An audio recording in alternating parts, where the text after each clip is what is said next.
Hello दोस्तों, अभी भी एक सवाल आया है कि फैज़ान गुलफरोश का, जो कहते हैं सर ऐसा क्यों होता है कि जिसके घर की कंडीशन सही है और उसके घर में अगर कोई पहले से गवर्नमेंट जॉब में है तो उसे ही गवर्नमेंट जॉब जल्दी मिलती है, ऐसा क्यों? और जो गरीब होता है और उसके यहाँ कोई गवर्नमेंट जॉब या प्राइवेट जॉब में नहीं होता तो उसे जल्दी जॉब क्यों नहीं मिलती? तो सबसे पहले आप मुझे ये बताइए कि एक गरीब गरीब क्यों है, मिडिल क्लास वाला मिडिल क्लास क्यों है और जो एक अमीर आदमी है अमीर क्यों है? तो फिजिकली तो तीनों तकरीबन सेम ही होते हैं, सबके एक सर, दो हाथ और दो पैर ही होते हैं। तो ऐसे कंडीशन में तो ये तो आपको क्लियर है कि भाई फिजिकली कोई भी अंतर तीनों में नहीं होता। तो फिर क्या वजह है कि तीनों अलग अलग तरीके से अपनी ज़िंदगी जीते हैं? एक पैसे के लिए हमेशा संघर्ष कर रहा है, एक मिडिल क्लास वाला थोड़ा बहुत बेटर है लेकिन पूरी तरह से सही नहीं है, और एक अमीर आदमी बहुत अच्छे तरीके से जी रहा है। तो सारा अंतर आता है हमारे सॉफ्टवेयर का, यानी सोच का। किसी भी परिस्थिति में एक गरीब इंसान अलग तरह से चीज़ों को देखता है, उसकी ऑब्जर्वेशन अलग होती है और उसी तरह से वो अपने डिसीजन लेता है और उसी तरह के परिणाम भोगता है।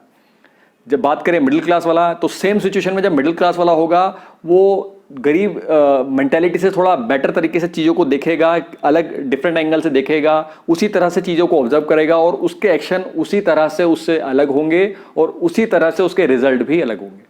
और यही अगर हम बात करें, अगर कोई अमीर आदमी सेम सिचुएशन में फंसता है तो ऐसे कंडीशन में उसका जो ऑब्जर्वेशन होगी, जो सोच होगी, वो इन दोनों से टोटल अलग होगी। वो डिफरेंट तरीके से उन चीज़ों को देखेगा, उसकी ऑब्जर्वेशन उन दोनों से अलग होगी, उसके वजह से उसका जो एक्शन होंगे वो भी उन दोनों से अलग होंगे, उसी वजह से जब उसके रिजल्ट आएंगे वो भी उन दोनों से बेटर आएंगे।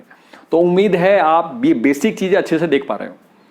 तो अब सवाल ये है कि आप इस तरह से माने कि अगर कोई इंसान दलदल में फंसा हुआ है, गरीबी की दलदल में फंसा हुआ है, तो उससे बाहर आने के केवल एक ही ऑप्शन है कि कोई जो पहले से उस गरीबी की दलदल से बाहर निकला हो वो आपकी हेल्प करे।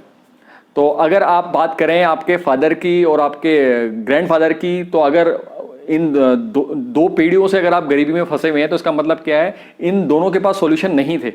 अगर उनके पास सॉल्यूशन होते, जिस तरह से वो सोच के ऑब्जर्व करके चीज़ें देख रहे हैं, अगर उनके पास सॉल्यूशन होते तो अब तक आपकी फैमिली और आप गरीबी से बाहर होते।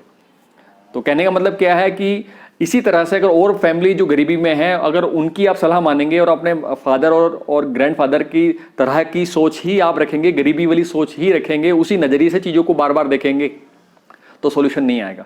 आपको एक अपनी सिचुएशन को एक मिडिल क्लास या एक अमीर इंसान की नज़रिए से देखना पड़ेगा, तब आपको डिफरेंट चीज़ें दिखेंगी, नए रास्ते दिखेंगे, नए सॉल्यूशन दिखेंगे, आप नए एक्शन लेंगे, तब जाके आप उस गरीबी से बाहर आ पाएंगे। अब प्रॉब्लम यह है कि आपकी हेल्प करेगा कौन? ठीक है, जो पहले से ऑलरेडी गरीबी में हैं, आप या आपके परिवार की फैमिली में और मेंबर अगर गरीबी में हैं, तो वहाँ से तो डिफरेंट सोच आपको नहीं मिलेगी कि मिडिल क्लास फैमिली की सोच नहीं मिलेगी या फिर एक अमीर आदमी की सोच नहीं मिलेगी। तो यहाँ पर उस दलदल गरीबी से बाहर निकलने के लिए आपके पास दो रस्सियाँ हैं जो आपकी हेल्प के लिए हमेशा आपके आसपास आपको मिलेंगी। तो अगर आप इन दो रस्सियों का बेटर तरीके से यूज़ करना जानते हैं तो बहुत जल्दी ही आप अपने आप को और अपने परिवार को इस गरीबी से बाहर निकाल आएंगे। पहला सबसे बड़ी रस्सी जो है वो है यूट्यूब। जी हाँ, अगर आप YouTube को बहुत हल्के में ले रहे हैं तो इसमें फिर किसी और की गलती नहीं, आपकी गलती है। तो अपनी जो गरीबी वाली सोच है ना, इसको थोड़ा करेक्शन करो और देखो। बहुत से लोग YouTube में इस टाइम घर में लॉकडाउन में घर बैठे हैं, टाइम पास करने के लिए YouTube के डिफरेंट टाइप के चैनल करके अपना टाइम पास कर रहे हैं, और ऐसे लोग भी हैं जो इस लॉकडाउन का बेस्ट से बेस्ट यूटिलाइजेशन कर रहे हैं, अपनी नॉलेज को, अपनी ऑब्जर्वेशन को निखार रहे हैं। तो आप क्या करें, YouTube में ऐसे लोगों को फॉलो करें जो आपको इस गरीबी की दलदल से बहुत तेजी से निकाल सकते हैं। तो फॉर एग्जांपल मैं बात करूं कि सबसे पहले तो आप सदगुरु के चैनल को सब्सक्राइब कर लीजिए। उसका इंग्लिश हिंदी दोनों में चैनल है।